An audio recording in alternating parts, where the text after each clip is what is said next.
coronavirus part of God's plan to wake us up? I am careful about definitively saying what God is doing by any particular thing, because I have lived long enough to see people misrepresent God in crises like this. I remember 9/11, and they said that God was trying to purge New York, and people are always quick to speak on what God is doing. But the truth of the matter is, I don't know whether it is part of God's plan to wake us up, but I do know that the coronavirus is waking us up. I don't know whether he sent it or whether he allowed the enemy to send it for whatever reason, but I know that one of the benefits of the burden of the coronavirus is that it is waking us up. How is it waking us up? It's waking us up in a lot of ways. It's waking us up that the silly bickering we have been doing for the last decade now seems foolish in the face of a real attack. It is waking us up to appreciate the walk of faith in a way that we didn't appreciate it before.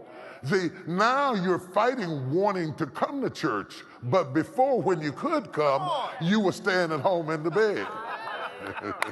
And some of the very people who are complaining about not having church weren't half coming when we could have church. Come on, talk to me for a minute, somebody. It is waking up, because sometimes we don't appreciate something until it is pulled back from us. And when it is pulled back from us, we have a deeper appreciation. It is waking us up to the perspective that we must bring our church experience into our house. Yeah, it's waking us up to the experience that we must read our Bibles. What happens if they shut us completely down? What happens if we get into a war and we're unable to do it? And to all of you who think that the church cannot survive save we meet, can I take you to China, where the church was meeting underground in basements for years? Can I take you to the upper room where the disciples were locked up behind closed doors for fear of the Jews? The churches often had to go underground. And even when it had to go underground, it has never been destroyed for 2,000 years.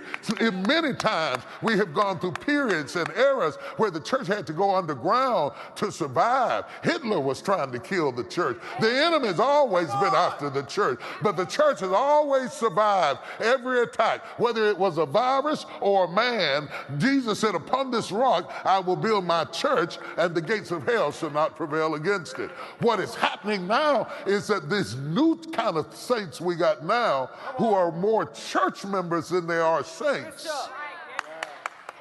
are having to become saints in a way they didn't have to before, because the pacifier is taken out of your mouth of being able to depend on somebody else to pray for you. Now you got to get down by the side of your bed like your grandmother and pray yourself through and drive the enemy out of your house. Now you got to go, I'm going to really go old-fashioned and get you some consecrated oil and anoint your house and say, "Coronavirus, you shall not come in my dwelling place." And I anoint the head of my doorpost, and I anoint every wall and every window. And you got to walk through your own house and plead the blood and sanctify your space. Since you're in the house anyway, you might as well use it to overcome the enemy that's come against your life. Yes, it's waking us up.